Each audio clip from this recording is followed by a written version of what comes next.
Assalamualaikum warahmatullahi wabarakatuh. Salam sejahtera untuk kita semua. Sebelumnya, saya mengucapkan terima kasih kepada dosen pengampu mata kuliah Ilmu Penyakit Dalam, Dr. Intan Renata Silitonga, SPOG, yang sudah memberikan kesempatan kepada kelompok kami presentasi. Dan saya juga mengucapkan terima kasih kepada teman-teman saya yang sudah hadir pada kesempatan kali ini. Saya, Tanti Salsabila, dengan NPM 6121013, yang akan bertugas sebagai moderator sekaligus pemateri dalam presentasi kelompok 6 kali ini, di mana kelompok kami akan membahas tentang sistem imunologi dan imunologi dalam kehamilan. Namun tentunya saya tidak sendiri. Saya akan ditemani oleh rekan-rekan saya, yaitu Haipi Nurpadilah Nazmi dengan NPM 6121002, Tina Rosmawati dengan NPM 6121004, Yayu Astuti dengan NPM 6121008, Ana Nazkia Nurkafah 6121021, Yuni Chandriani 6121023, Ruli Akhirani 6121042, dan Delia Duiliani dengan NPM 6121047. Yang pertama, pemaparan materi yang akan disampaikan oleh saya. Ada pengertian. Imunologi merupakan cabang ilmu yang mempelajari tentang sistem pertahanan tubuh. Terminologi kata imunologi berasal dari kata imunitas, dari bahasa Latin yang berarti pengecualian atau pembebasan. Imunitas adalah suatu kemampuan tubuh untuk melawan organisme atau toksin yang cenderung merusak jaringan dan organ tubuh. Yang kedua, ada komponen sistem imun. Yang pertama, ada organ limfoid. Kelenjar limpa berukuran 1-25 mm ditemukan di sepanjang pembuluh limfatik dan dinamakan sesuai dengan tempatnya. Yang pertama, letaknya di nodus limfe, fungsinya untuk melawan antigen yang menginvasi jaringan perifer tubuh. Yang kedua, letaknya di tonsil dan adenoid, fungsinya untuk melawan antigen yang masuk melalui saluran pernapasan. Yang ketiga, letaknya di spleen, timus, dan sumsum tulang, fungsinya untuk melawan antigen yang berhasil mencapai sirkulasi darah. Yang keempat, letaknya di dinding saluran cerna, fungsinya untuk melawan antigen yang masuk melalui usus. Perjalanan organisme asing atau toksin setelah masuk ke tubuh yaitu agen sampai di cairan jaringan. Kemudian agen ini akan dibawa melalui pembuluh limfe ke nodus limfe atau jaringan limfoid lainnya selain sebagai gudang limfosit. Yang kedua ada makrofag. Mekanisme makrofag dalam melawan antigen yang masuk ke dalam tubuh manusia yakni dengan organisme yang menginvasi akan difagositosis dan sebagian akan dicerna oleh makrofag. Kemudian produk antigeniknya dilepaskan ke dalam sitosol makrofag.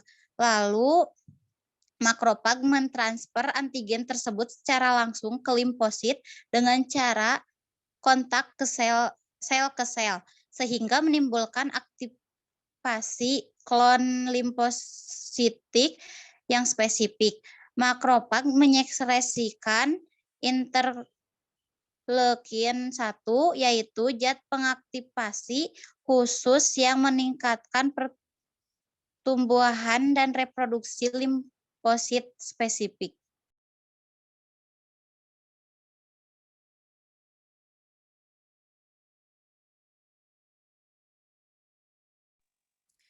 Kemudian di sini ada limfosit.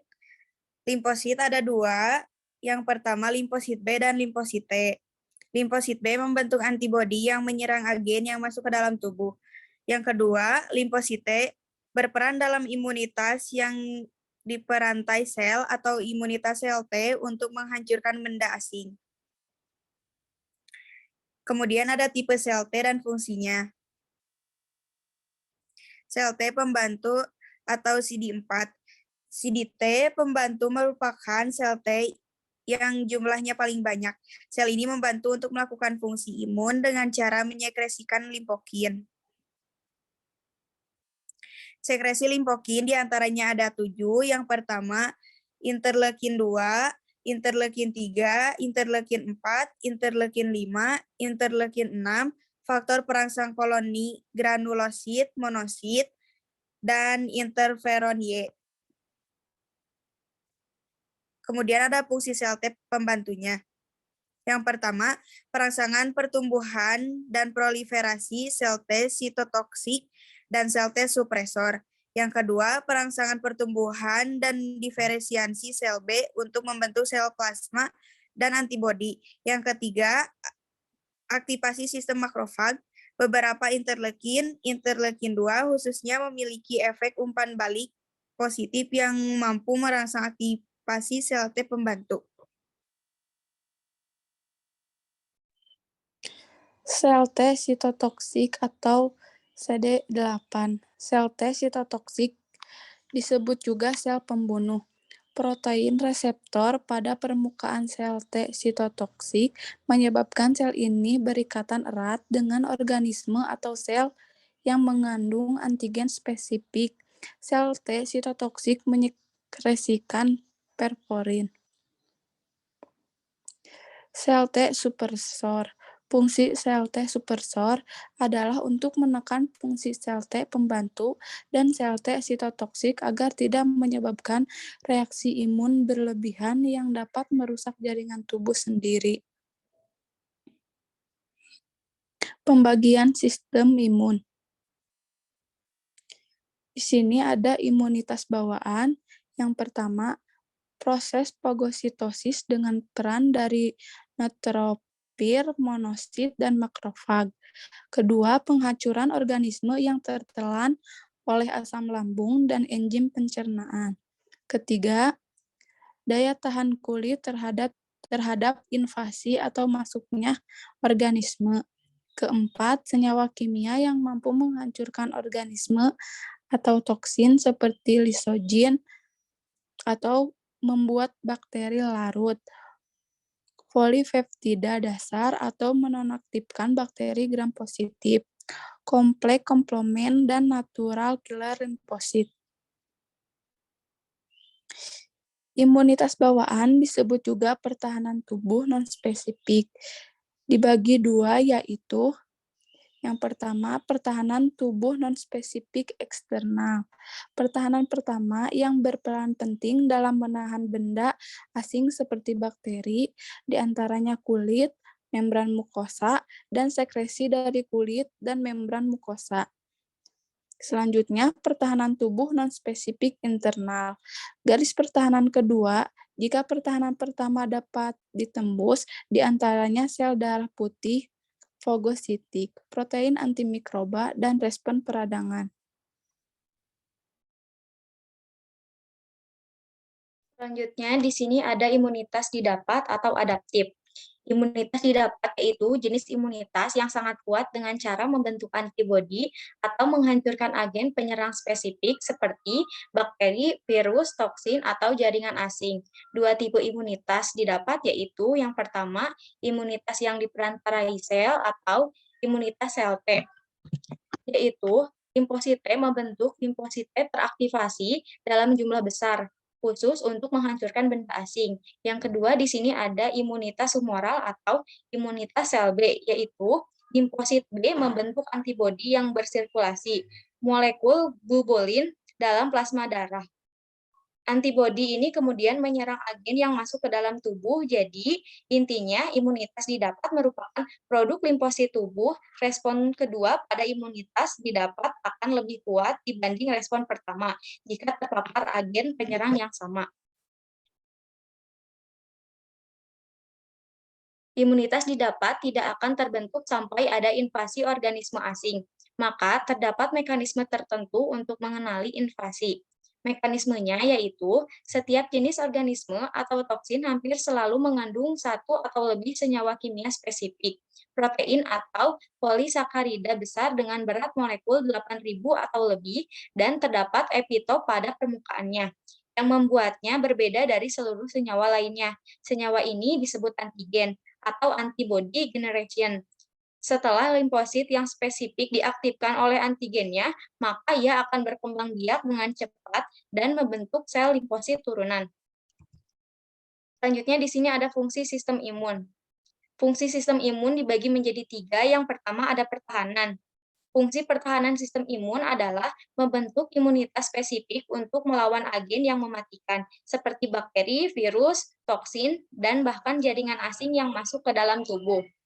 Yang kedua, homeostatis. Sistem imun mempunyai peran homeostatis agar tubuh dapat mempertahankan keseimbangan antara lingkungan di luar dan di dalam. Sistem imun memiliki fungsi sebagai eliminasi komponen-komponen tubuh yang sudah tua. Yang ketiga, di sini ada pengawasan. Sistem imun dibutuhkan untuk menghancurkan sel-sel yang bermutasi, terutama yang menjadi ganas. Selanjutnya ada jenis respon imun. Next. Yang ke-1, respon yang bersifat innate, alami atau non-spesifik. Respon imun tersebut akan selalu sama seberapapun seringnya antigen tersebut masuk ke dalam tubuh. Respon ini akan menggunakan sel yang bersifat fagositik, sel yang akan menghasilkan mediator inflamasi, dan sel NK, X. Yang kedua, respon yang bersifat adaptif, didapat atau spesifik. Akan terjadi perubahan respon imun menjadi adekuat seiring dengan semakin seringnya antigen tersebut masuk ke dalam tubuh. Selanjutnya, imunologi dalam kehamilan. Imunitas tubuh penting untuk mendukung kehamilan dan pertumbuhan janin. Saat perlindungan tidak adekuat, khususnya pada infeksi, keamanan ini menjadi lemah. Infeksi pada saat kehamilan bisa mengganggu viabilitas janin. Selama kehamilan, adaptasi utama terjadi pada sistem kekebalan ibu untuk melindungi ibu dan calon bayinya dari patogen dan menghindari respon imun yang merugikan terhadap janin alogenik. Meskipun ada sedikit bukti yang mendukung bahwa sistem kekebalan ibu secara global ditekan selama kehamilan, peningkatan risiko untuk jenis infeksi tertentu, yang menunjukkan perubahan imunologi kualitatif yang penting pada saat kehamilan. Fetus terdiri dari antigen atau AG, antigen asing. Bagi ibunya, yang wajar bila timbul reaksi penolakan terhadap antigen asing. Dari sudut imunologi, abortus adalah reaksi tubuh ibu menolak fetus sebagai antigen asing. Kelangsungan kehamilan bergantung pada, yang pertama ada sistem imun ibu tidak mengidentifikasi dan mendeteksi fetus sebagai benda asing. Yang kedua, tidak terjadinya akumulasi sel efektor di tempat implantasi. Yang ketiga, mekanisme sel efektor ibu gagal menghancurkan fetus. Dan yang terakhir, terciptanya suatu lingkungan yang melindungi dan aktif menekan sel efektor kekebalan spesifik maupun non-spesifik ibu oleh sel ibu sendiri maupun oleh sel fetus. Baik, untuk selanjutnya ada peningkatan kadar estrogen dan progesteron pada kehamilan merupakan salah satu faktor penekan sel efektor ibu dalam sistem imun spesifik dan non-spesifik. Salah satu contohnya ada uterus dan plasenta. Next. Adapun peran human leukosit antigen G dalam kehamilan. Saat terjadinya kontak awal, sel-sel tropoblas dengan endometrium ibu, sistem imun harus melakukan tugas yang berat, yaitu harus dapat merespon terhadap antigen yang berasal dari bakteri dan virus, tetapi harus dapat mentolerir sel janin yang secara genetik berbeda asalnya. Next.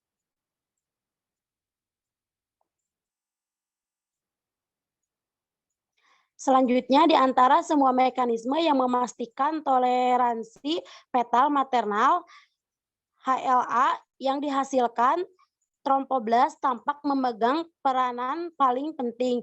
Sitoplazma menghasilkan HLAG, dan sedikit HLAC, HLAE, dan HLAF. Ekspresi HLAG menunjukkan peningkatan gradient sel-sel invasif yang menunjukkan bahwa HLAG dibutuhkan untuk proses invasif.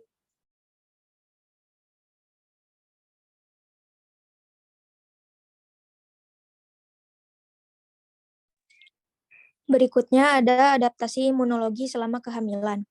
Perkembangan blastokis di tempat implantasi terdiri dari bagian dalam, yaitu suatu massa yang merupakan bakal fetus, dan bagian luar berupa lapisan trofoblast yang akan menjadi plasenta di permukaan fetomaternal. Jaringan fetus dan trofoblast tampak sebagai dua grafit hasil pembuahan yang terpisah. Jadi, antigen fetus maupun antigen trofoblast dapat merangsang respon imun ibu menurut Laura di KK tahun 2020. Selanjutnya ada kontribusi embrio, janin, dan trofoblast pada adaptasi imun selama kehamilan. Yang pertama, blastokista berimplantasi ke dalam endometrium di mana menginduksi desidualisasi dan mulai berinteraksi dengan sel imun lokal seperti DC dan NK. Yang kedua, trofoblast menginvasi desi2 dan mensekresi sitokin, kemokin, dan matriks metaloproteinase atau MMPS yang merekrut sel imun ibu dan memungkinkan remodeling desi2 atau uterus. Yang ketiga ada janin dan plasenta memodulasi kekebalan perifer sistem untuk meningkatkan toleransi janin. Mikroorganisme janin dan sel bebas atau CFF DNA dan vesikel ekstraseluler plasenta memasuki sirkulasi ibu dan mempromosikan toleransi sistemik atau eksosom melalui mekanisme seperti sebagai induksi sel T, regulator spesifik janin atau TREG, dan atau berkontribusi peradangan patologis pada penyakit kehamilan atau mikropartikel. Dan yang terakhir, sinyal kematangan janin seperti produksi protein surfaktan A oleh paru-paru janin dan peregangan selaput ketuban memicu peradangan yang mengarah untuk memicu persalinan.